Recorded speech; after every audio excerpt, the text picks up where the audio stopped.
esta mañana nos hemos reunido para adorarte, para alabarte, para pedirte que estés con nosotros, pero también nos acercamos hoy para estudiar tu palabra. Señor, permíteme a mí solamente ser ese instrumento que traiga un mensaje de tu parte para la iglesia y un mensaje de fortaleza y de sabiduría para tu iglesia. En el nombre de Jesús, amén. Sé que ha sido diferente que de repente nada leemos un versículo. He insistido en que hay varios tipos de sermones y en estos días, en estas semanas hemos visto sermones temáticos. Es decir, agarramos un tema y lo fortalecemos o lo explicamos con varios pasajes. Ayer veía con los diáconos selectos los sermones textuales. Agarramos un texto y de ahí no nos movemos. Entonces son dos formas de abordar la escritura. Y hoy es el último mensaje del mes de junio. Un mes en el que hemos estado meditando y platicando sobre asuntos externos que influyen en la iglesia. Comenzamos con aquellas elecciones del 2 de junio, la política, la presidencia. Seguimos con los pobres, los ricos, los migrantes. Y apenas la semana pasada platicábamos sobre la violencia. Hoy es el último mensaje de junio. Y hemos sido fortalecidos, yo sé que en general, pero también como iglesia local, Iglesia Getsemaní, hemos sido fortalecidos con todos estos temas. Sin embargo, hoy quisiera que platicáramos sobre ideas. Muchas ideas hay alrededor de las iglesias. Y muchas de esas ideas han intentado entrar a las iglesias cristianas. O algunas de esas ideas que hay en el mundo, que hay alrededor nuestro, ya están en el interior de la iglesia. ¿Es correcto aceptar que haya ideas nuevas? Les decía al principio del culto, hoy va a ser un culto diferente, por ejemplo, el uso de guitarra, porque no está nuestra hermana Oli, que es nuestra ministra de música, y ella siempre en el piano. Ideas. ¿Qué hacer, hermanos, con las ideas que nos rodean? ¿Aceptamos todo? Ayer veíamos las imágenes de una marcha en las calles del centro. Tienen sus ideas. ¿Aceptamos? Sabemos que hay personas ateas que tienen sus cuestionamientos, tienen sus ideas. ¿Qué hacemos como iglesia? Muchos de nuestros compañeros de la escuela, ¿no? Ateos, con sus ideas. Y cuando les contamos nuestras ideas como creyentes, hasta el choque se llega a dar. Y es más, tenemos que a veces que advertir, híjole, no te enojes conmigo, pero yo le voy a tal partido, ¿no? Ha generado problemas. ¿Qué dice la Escritura, hermanos? ¿Qué nos dice la Escritura acerca de las ideas que rodean a la iglesia? Y primero quiero comenzar definiendo el término central que coloqué en el título del sermón. El título del sermón dice, la iglesia ante nuevas ideologías, por eso he estado diciendo la palabra ideas. Ideología. Porque cómo se ha puesto de moda también esa palabra. Y fíjense, la palabra ideología en una primera instancia es una palabra relativamente moderna, pero tampoco tanto. Siglo XVIII, es decir, por ahí de términos de 1700.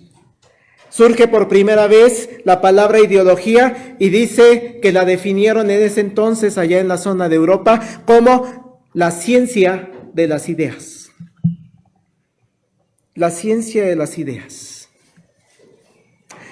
Más adelante va a cambiarse un poco el uso de esa palabra, incluso se va a usar como peyorativa, o sea, como ofensa hacia personas que tenían ideas que consideraban, eso no importa, no son cosas centrales.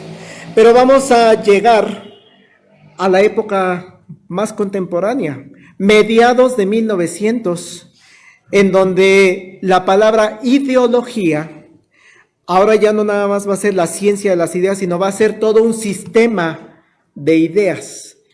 Es decir, un entramado basado alrededor de una serie de ideas. Eso es la ideología. Una visión del mundo. ¿Cómo veo el mundo con base en estas ideas? Y va a ser diferente cómo ve el mundo alguien con esta idea, que con esta idea, que con estas ideas. Por eso hay muchas ideologías. La ideología entonces se trata de ideas, es decir, de imágenes, de principios éticos. Las ideas son representaciones que buscan regular, controlar la manera en la que se relacionan las poblaciones. Eso también son ideas. ¿Cómo van a mantener su relación los individuos? Pero ¿cómo va a mantener relaciones un individuo de acá adentro con la persona que está allá afuera? Con el comerciante ambulante, con la autoridad de la alcaldía, con la autoridad federal, la local. Todo eso son las ideas que hay dentro, por ejemplo, de nuestra comunidad, de nuestra iglesia. Incluyen estas ideas lo simbólico. ¿Por qué no usamos imágenes? ¿Por qué no usamos la cruz? Son ideas. Esta es nuestra ideología, nuestro conjunto de ideas. El cómo nos relacionamos con quienes sí creen en la cruz o quienes sí ponen cruz. Eso es ideas. Sé que es complejo, hermanos, analizar el concepto de ideología, pero es importante tenerlo en nuestra mente porque es según esta definición del sistema de ideas que la iglesia en general o la iglesia muy concreta Getsemaní nos vamos a dar cuenta de, sí es cierto, pastor, la iglesia está rodeada de otras ideologías, de otro conjunto de ideas. No todos piensan con las mismas ideas que nosotros, no todos se relacionan con las mismas ideas que nosotros. No todos tienen las mismas imágenes, no en el sentido religioso, sino la imagen de qué es esto, qué es aquello. Cada quien tiene su vista, su punto de vista. De tal manera que hay instancias que claro que buscan regular cómo nos vamos a relacionar. Por eso, pues hay quienes buscan el mundo de las ideas con base en los derechos humanos. ¿Cómo nos vamos a relacionar con las personas allá afuera? Y claro que si pensamos, apenas veía en la semana un capítulo de una serie de Doctor House cuando está en la cárcel. Ya los spoileé. Bueno, ya la mayoría lo vio. Está un tiempo en la cárcel. ¿Cómo se rompen los derechos humanos dentro de una cárcel? Es impresionante. Entonces hay instancias, hay instituciones que lo que buscan es regular. Es que quieren meter la ideología, sí, de cómo funcionan las personas, cómo se van a relacionar esas personas. Y la iglesia Getsemaní, hermanos, pues estamos en ese ámbito. ¿Cómo nos vamos a relacionar con personas que no pertenecen a nuestro grupo? ¿Cómo nos vamos a relacionar con el manejo de la naturaleza como iglesia? ¿Qué hacemos con el manejo de la naturaleza? Y nuestra hermana Tunic nos estuvo un tiempo dando aquí las cápsulas. Desde nuestras ideas como cristianos, presbiterianos, protestantes, ¿cómo vamos y vemos la naturaleza? ¿Cómo nos vamos a relacionar con personas de nuestra religión o de otras religiones? ¿Cómo nos relacionamos con los metodistas, los bautistas o con los mismos católicos? He insistido, hermanos, a lo largo de todo este mes, que la iglesia no está encerrada en una burbuja. La iglesia está rodeada de ideas, de ideologías. Y de hecho, podemos ver en la historia del pueblo de Israel, que también lo hemos estado repasando de manera constante, cómo siempre ha estado rodeado el pueblo de Israel de ideas, de diferentes formas de ver el mundo que no son las mismas que el pueblo de Israel las veía. Recordemos, por ejemplo, Abraham. Hemos insistido, Dios le llama a Abraham, sal de tu tierra, de tu parentela, y ve al lugar donde yo te voy a indicar. Pero Abraham vivía en una ideología que era diferente a la de ese Dios que lo está llamando. Abraham, por eso cuando le dice Dios, oye, ¿vas a sacrificar a tu hijo Isaac? Ah, pues sí. Pues así has de ser las ideas de este Dios. Y no le resulta tan extraño porque en el pueblo de donde viene, pues es algo que se hacía. Yo sé que a los ojos actuales, ¿cómo se atrevió a llevar a su hijo? Espérense, pues es el mundo en el que él vivía. Era lo más común ofrecer los niños a Moloch, ¿no? Entonces este Dios llega y te dice, ¿también vas a hacer esto? Ah, pues ha de ser parte de lo que le corresponde. Ideas. Abraham estaba rodeado de ideas. Por ejemplo, cuando de buscar esposa se trataba, ¿qué hacían los patriarcas? Ay, es que está mi hijo, pero yo no quiero que se junte con otras ideas. No, que vaya a emparentarse con pueblos que no creen en el Dios que yo creo y que tienen otras prácticas que el Dios que yo creo dice que no debemos hacer. ¿Y qué hacían esos patriarcas, hermanos? Pues mandaron a buscar esposa, ¿no?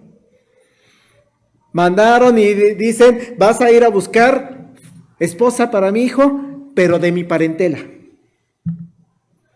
de la misma sangre mía, para que no entren otras ideas ajenas. Y así nos conocemos, ¿verdad? La historia de Isaac, cómo le buscan esposa, porque no quieren que haya otras ideas, porque existe ese mundo. ¿Qué decir, hermanos, la época en la que Israel vivía en Egipto? Lo comentamos en el sermón anterior. Fueron recibidos de muy buena manera y le dieron la tierra de José, y ahí vas a estar tranquilo mientras estuvo José. Varios años después fueron esclavizados en una tierra que no era la de ellos. Y claro, con ideas diferentes a las que ellos traían, a las del Dios que les había establecido esas ideas. Es más, en Egipto había dioses diferentes a las del pueblo de Israel. Entonces, el pueblo está rodeado de ideas. Hay muchas ideas diferentes. Podemos seguir cuando conquistan la tierra prometida, deben invadir ciudades y es muy duro cuando lo leemos, ¿verdad, hermanos? Dice, vas a entrar a la ciudad y vas a destruir todos sus ídolos. Los vas a tirar. Y sí, es muy duro porque les dice, vas a matar también a todas las personas. A todas. Para que no quede nada de esas ideas que son ajenas a mí. Y claro, los pueblos de alrededor que fueron conquistados, pues tampoco se iban a dejar tan fácil. Y entonces vemos en el libro de los jueces, en el libro de los reyes, cómo esos pueblos con ideas diferentes dicen, es ahora cuando vas a atacar, y andan ataque y ataque a la zona de Israel. A la fecha sigue habiendo esos ataques, ¿no? Por eso es parte de la guerra de Palestina e Israel. Hermanos, aún así, el pueblo de Israel va a ser nuevamente invadido, no solamente militarmente, sino también va a ser invadido por ideas. ¿Qué pasa en Babilonia? Se los llevan ahí a Babilonia y Nabucodonosor levanta una estatua y les dice, todos van a adorar esta estatua. Ideas, ideologías. ¿Y qué dice Daniel y sus amigos? No lo voy a hacer, porque no forma parte de mis ideas, pero te va a matar, te voy a matar. Pues haz lo que quieras. Te voy a lanzar a los leones, al horno de fuego, haz lo que quieras, pero yo tengo mis ideas y no comparto contigo esas ideas. Después, hermanos, llegan los persas con sus mismas ideas, sus propias ideas. Llegan los griegos. Los griegos, hermanos, es una época impresionante para la historia de la humanidad, porque es la época en la que gran parte del mundo contemporáneo cambió.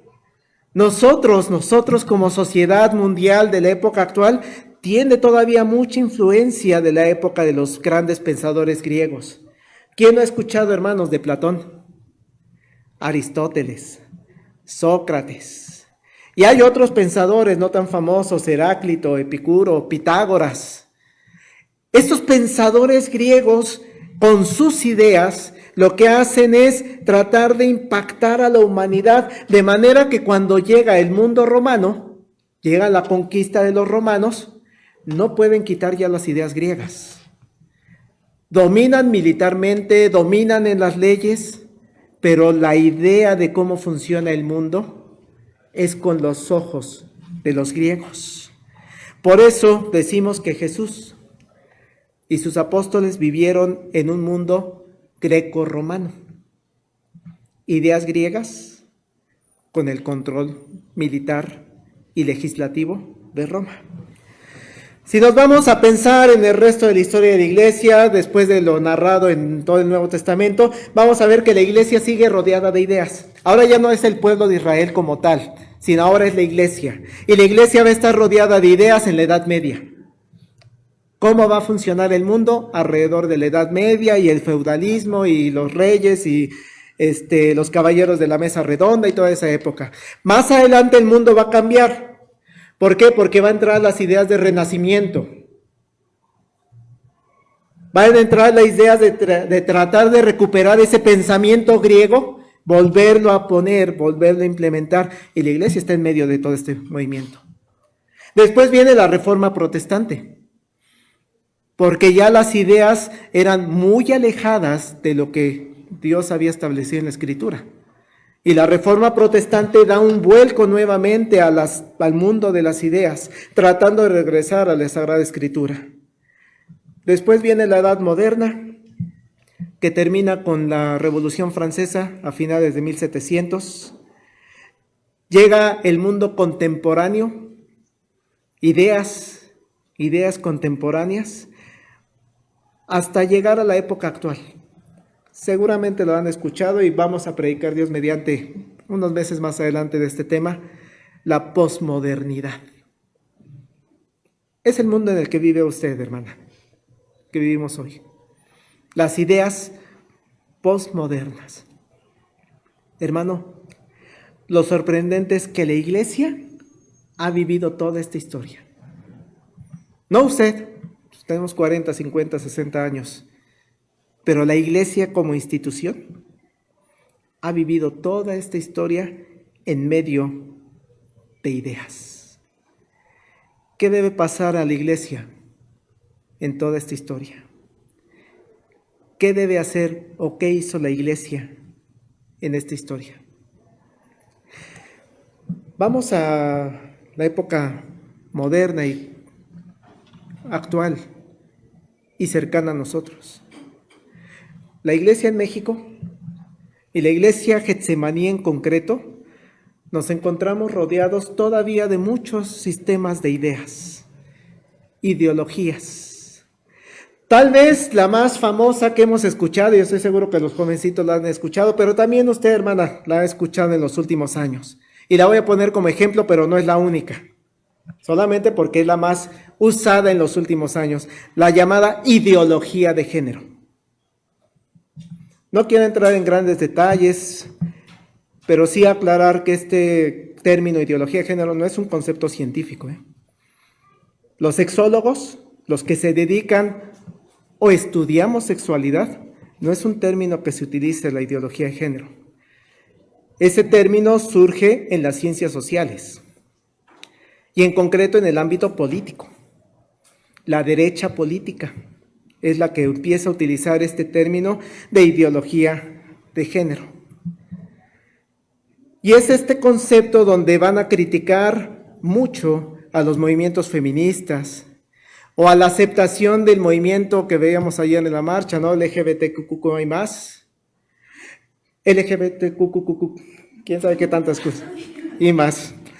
Pero hay grupos que han llevado a un extremismo muy grande a esta ideología, que dicen y aseguran es que es un lobby gay, Es un grupo ultrapoderoso en el mundo que trata de conquistar desde, hay hasta quien dice, desde el Vaticano.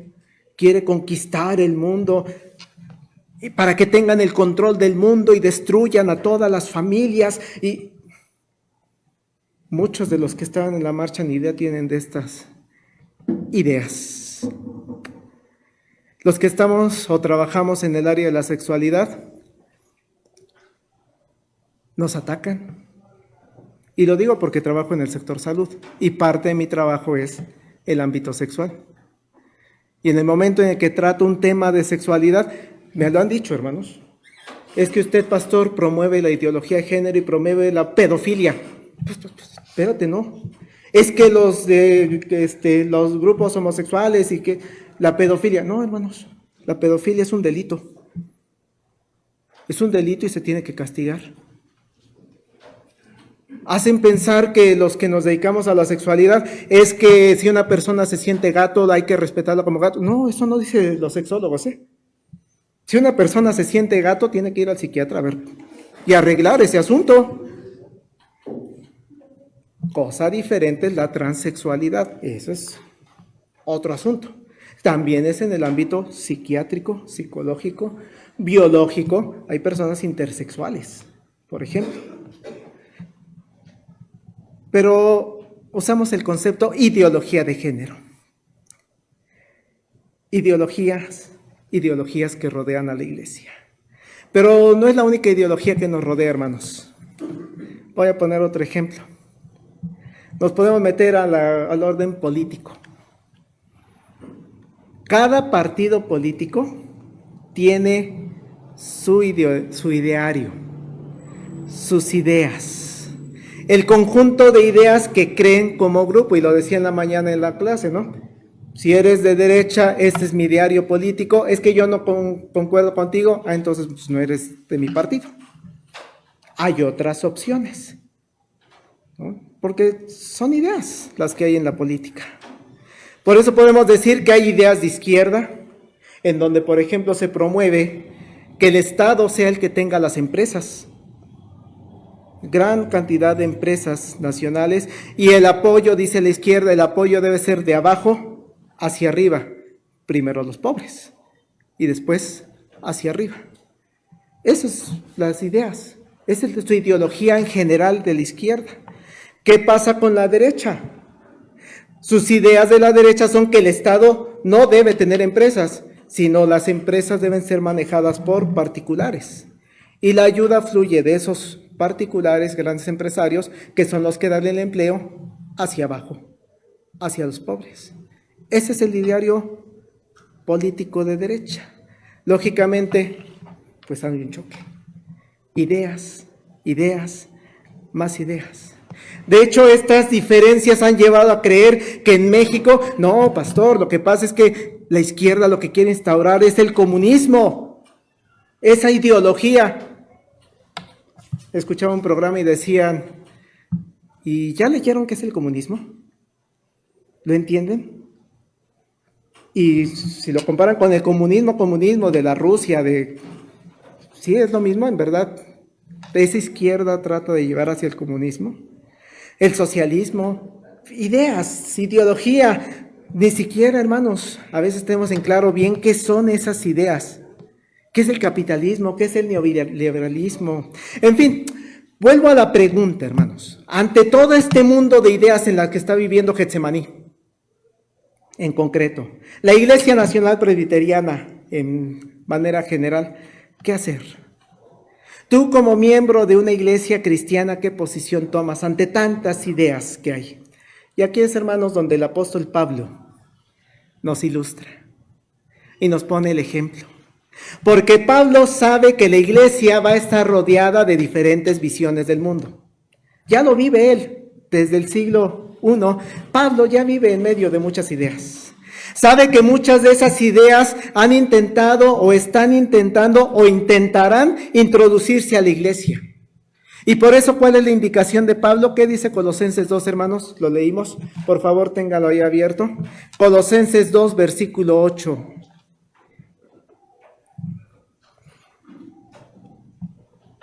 Uno de los jovencitos que está aquí al frente, por favor, Colosenses 2, versículo 8, ¿qué dice?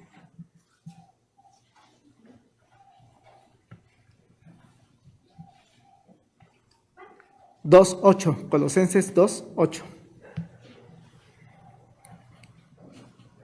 Mirad que nadie os engañe por medio de filosofías y huecas sutilezas, según las tradiciones de los hombres conforme a los rudimentos del mundo, y no según Cristo. Mucha información nos dice Pablo en este versículo para la iglesia actual. Mira que nadie te engañe por medio de filosofías o huecas sutilezas, según las tradiciones de los hombres, conforme a los rudimentos del mundo, y no según Cristo. Es bastante claro, Pablo, que nadie te engañe. ¿Qué tiene que hacer la iglesia a lo largo de la historia en medio de tantas ideologías? Cuídate que no te engañen. Me gusta cómo lo dice el lenguaje actual. Tengan cuidado, no presten atención a los que quieren engañarlos con ideas y razonamientos que parecen contener sabiduría, pero que solo son enseñanzas humanas. Esa gente obedece a los espíritus poderosos de este mundo y no a Cristo. Cuídate. Iglesia Getsemaní, en medio de tantas ideas que hay a nuestro alrededor, ¿qué tienes que hacer? No prestes atención a los que quieren engañarte. No prestes atención a los que tienen ideas y razonamientos que parecen contar con sabiduría, pero que solo son enseñanzas humanas. ¿Qué te dice, Iglesia Getsemaní, nuestro Señor y Salvador, el jefe y cabeza de nuestra iglesia? Que esa gente obedece a espíritus poderosos de este mundo y no a Cristo. ¿En quién te tienes que fijar, iglesia? En Cristo. Hay una realidad, hermanos, para nuestra iglesia y para la iglesia de todos los tiempos. Hay personas, y resalto la palabra, que quieren engañar. Quieren engañar a los creyentes. Sí, si hay personas allá afuera del mundo que quieren que creamos otras ideas distintas a las que los apóstoles nos dejaron. ¿Qué nos dice Pablo? Cuídate. Pero vean, dice Pablo, no solamente ese engaño lo van a llevar a cabo, sino la forma en la que lo están llevando a cabo. Lo están haciendo con ideas, con filosofías, es la palabra que utiliza el escritor, con filosofías, con razonamientos, pero vean la palabra que utiliza, que son sutiles. ¿Cuánto nos ayuda el lenguaje actual, hermanos? Porque nos dice que esas ideas con las que nos quieren engañar las personas a la iglesia de hoy parecen contener sabiduría, parecen, pero lo que en el fondo son ideas humanas. Amadas hermanas, hermanos, es muy seria la advertencia de Pablo para nosotros el día de hoy. Si hablamos de término que utilizamos, la ideología de género, pues seguramente muchos de nosotros diremos de inmediato y salimos a la defensa de nuestras ideas cristianas sobre lo que creemos acerca de la familia. Porque es un ataque directo a la familia. Ok, salimos con nuestras Biblias y decimos, esto dice la Escritura sobre la familia. Debemos defender nuestra fe discutiendo por qué dice la Biblia que la mujer debe callar en la congregación y salimos en defensa de ese pasaje de Pablo donde calla la mujer. Saldremos a decir cuando nos lleguen ideas de la comunidad LGBTQI+, saldremos a decir es que esas personas están destituidas de la gloria de Dios. Y sacamos toda nuestra lista de versículos bíblicos relacionados a ello. Está bien, hermanos.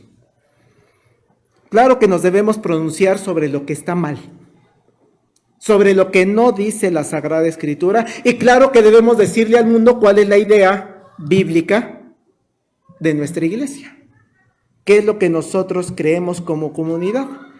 Y lo mismo pasa cuando surgen ideas ateas que tratan de introducirse y entonces salimos en defensa con nuestra Biblia a decir por qué no el ateísmo. Y lo mismo pasa cuando la adoración a la Santa Muerte, salimos con nuestra Biblia y les decimos por qué no a la Santa Muerte. Y el Halloween salimos con nuestra Biblia y les decimos a las personas por qué no pueden entrar esas ideas a la iglesia cristiana. Son ideas de ataque directo a la iglesia, hay que defenderlos. con la Escritura. Pero quiero insistir que lo que nos está diciendo el apóstol Pablo es que ese engaño puede entrar a la iglesia no de manera directa, de manera sutil, de manera delicada, de tal suerte que muchas ideas de hombres entran sin que nos damos cuenta. Cuando nos percatamos dentro de nuestra iglesia, en nuestra comunidad de fe, resulta que ya no estamos haciendo lo que Dios nos ordena, sino que estamos haciendo lo que los hombres establecen. Y eso es lo que nos advierte también Pablo, hermanos. Mucho cuidado. Fíjense, no sé si están enterados. Hace unos días se dio un acontecimiento que probablemente a algunos de ustedes pasó desapercibido porque no les gusta el fútbol. A los que nos gusta el fútbol, sí tuvimos probablemente conocimiento de lo que pasó. Hay un torneo internacional. Se está llevando a cabo en estos momentos a nivel selecciones de América.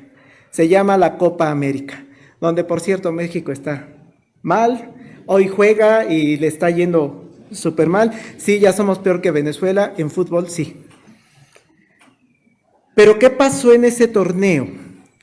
Bueno, resulta que en la inauguración, un evento que vimos millones de personas, se dio un hecho que no había pasado. Fue a la inauguración un pastor, le prestaron el micrófono y dio un mensaje.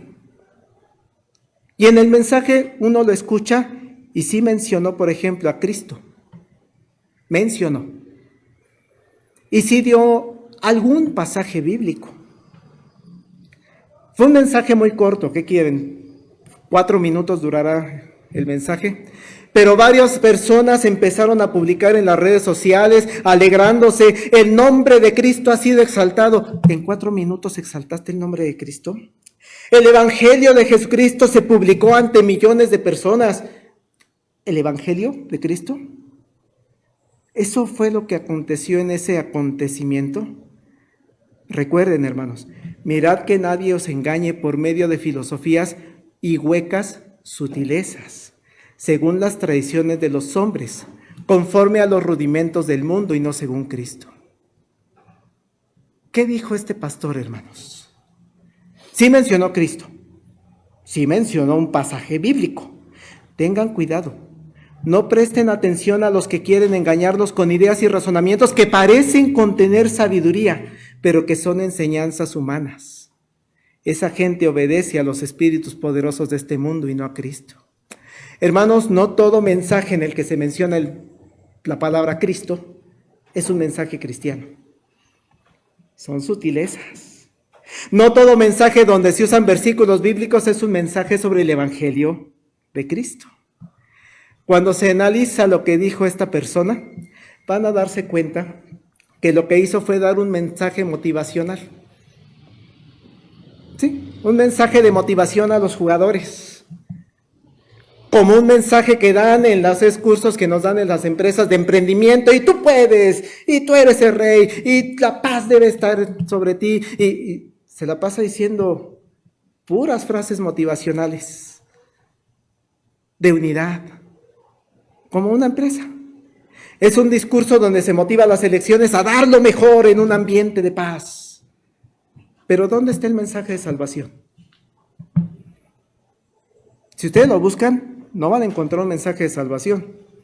Pastor, es que tenía 4 minutos. Sí, pero entonces no es un mensaje de salvación. ¿Se alabó a Jesús? ¿Se dijo lo grande que es Jesucristo? No. Se usó ese nombre para decir es que Él promovió la paz. Solamente lo usaron como referencia. Por ahí también en algún momento veíamos en una conferencia del que es actualmente todavía presidente de México, diciendo yo sigo a Cristo. Y muy bonito lo que dice, porque es un luchador, porque fue por los pobres. Y yo comentaba, eso no significa que es cristiano. No lo sé, hermanos, pero no significa que es un creyente en Jesucristo como su Salvador, como su Maestro, y que sigue todos los mandatos o procura seguir todos los mandatos. Para los que dicen es que Pablo es cristiano. No lo sé. No lo sé a ciencia cierta, pero el que diga Cristo no significa que es cristiano. Se habló de Cristo acerca de su gracia, de su muerte, de su resurrección, de su pronta venida, ahí en la Copa América. Se habló de la esperanza, de la paz que sobrepasa todo entendimiento, que es solo a través de Cristo, o solo se usó como pretexto. Hermanos, cuiden que nadie los engañe por medio de filosofías y huecas sutilezas, según las tradiciones de los hombres, conforme a los rudimentos del mundo y no según Cristo. Las ideologías, hermanos, sí, hay ideologías muy claras que atentan contra la iglesia y hay que salir a la defensa, sí, pero hay ideologías sutiles. Podemos empezar a escuchar de pastores, que todas las personas son hijos de Dios. Ay, qué bonita idea, hermano, qué bonita idea, romántica, pero no es bíblica. De tal manera amó Dios al mundo que dio a su Hijo unigénito para que todo aquel que en Él cree, o sea, no todas las personas, solamente todo aquel que en Él cree, no se pierda. A todos los que le recibieron, a los que creen en su nombre, les dio potestad de ser llamados hijos de Dios. No a todos, ahí pone la condición, a todos los que creen, a los que lo recibieron, porque hay gente que no cree, hay gente que no lo recibió, aunque diga su nombre en medio de un estadio, frente a millones de personas. Mirad que nadie os engañe por medio de filosofías y huecas sutilezas.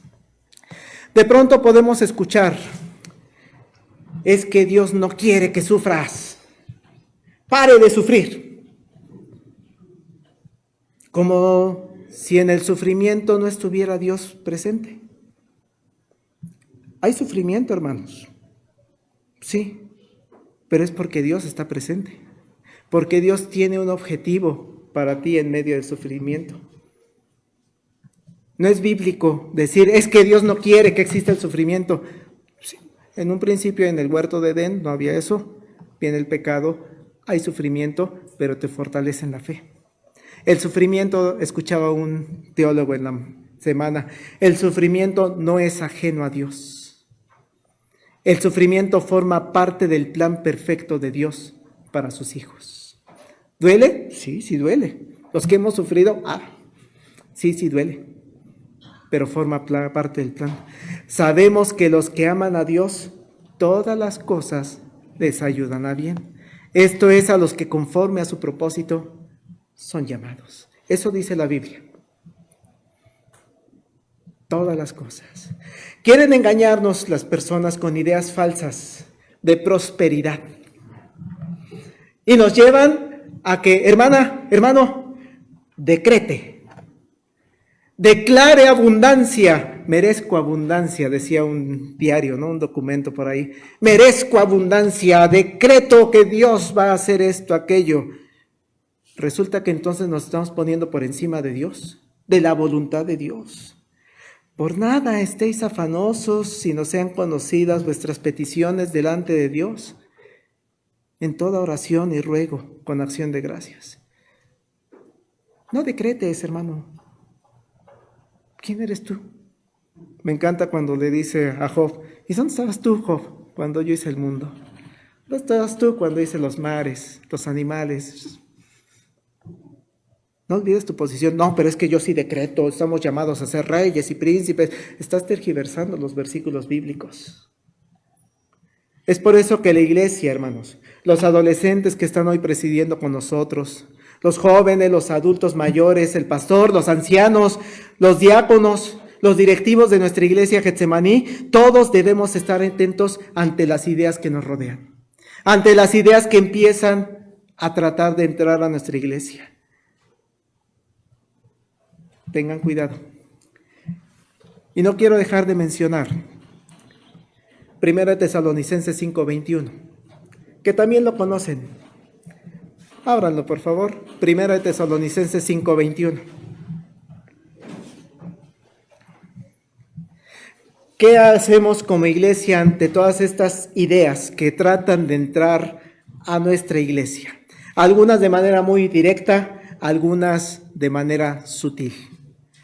¿Qué nos dice 1 Tesalonicenses 5:21? ¿Alguno que lo lea? Examinadlo todo, retened lo bueno. Así es.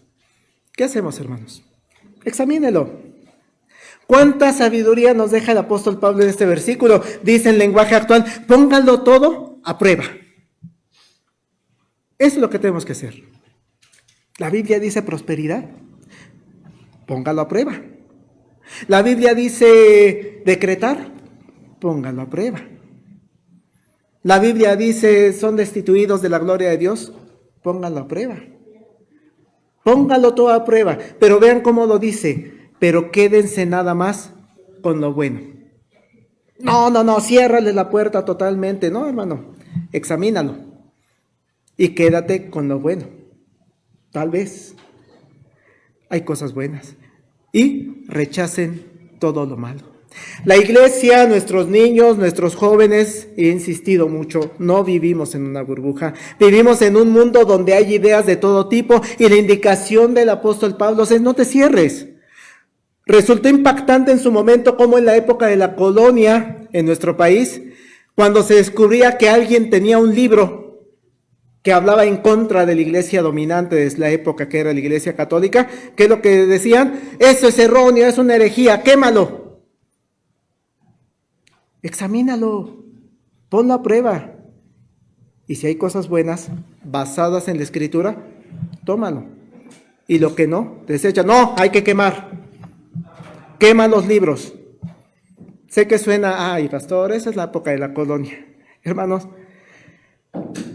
hace unos meses se promovió en algún estado de la República que no se repartieran los libros de texto gratuitos. Porque en 2 de sus 300 hojas contenía información de tolerancia a la población homosexual. Es que nos quieren meter ideologías. Quieren destruir a la familia, con 2 hojas de 300, pero quieren destruir a la familia. Quieren meter ideas extrañas a la iglesia, a la familia. Lo único que faltó es que quemaran los libros. Ya el juez determinó, entreguen los libros. Examinadlo todo, retened lo bueno. Tal vez las otras 298 hojas son buenas, tal vez, no lo sé. No les puedo decir que no lo leí, porque sí los leí. Sí leí gran parte de los libros de texto gratuitos. El apóstol Pablo no nos dice que quememos los materiales, sino que los examinemos, que los pongamos a prueba. El estándar es decir, de si algo está bien o está mal, si algo lo tomamos o algo lo desechamos, es la palabra de Dios.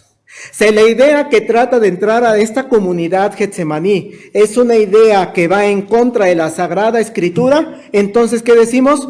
Lo rechazamos. Eso no entra aquí. Pero si la idea concuerda con lo que la Sagrada Escritura dice, estamos invitados a tomarla. La iglesia está invitada a ser santa porque Dios es santo, y eso lo hablaremos la próxima semana, hermanos. Por eso en los libros del Pentateuco invita constantemente a, sí, la iglesia tiene que ser diferente. Sí, totalmente de acuerdo.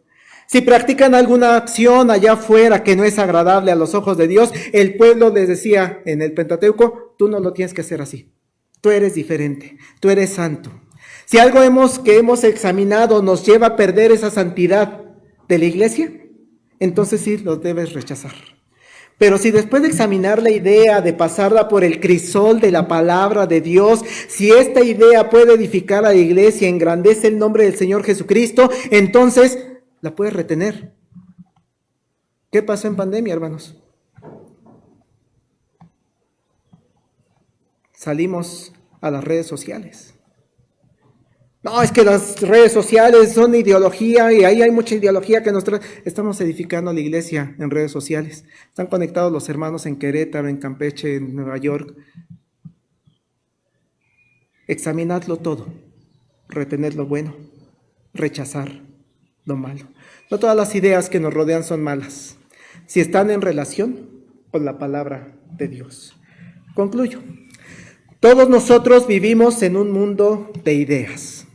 A los jóvenes, adolescentes, a todos nosotros nos llegan ideas a través de la escuela, a través del trabajo, de las redes sociales, de la televisión, de los amigos. La iglesia vive en medio de un entorno ideológico. Y de hecho, nosotros como iglesia tenemos también nuestras propias ideas, basadas en la Sagrada Escritura.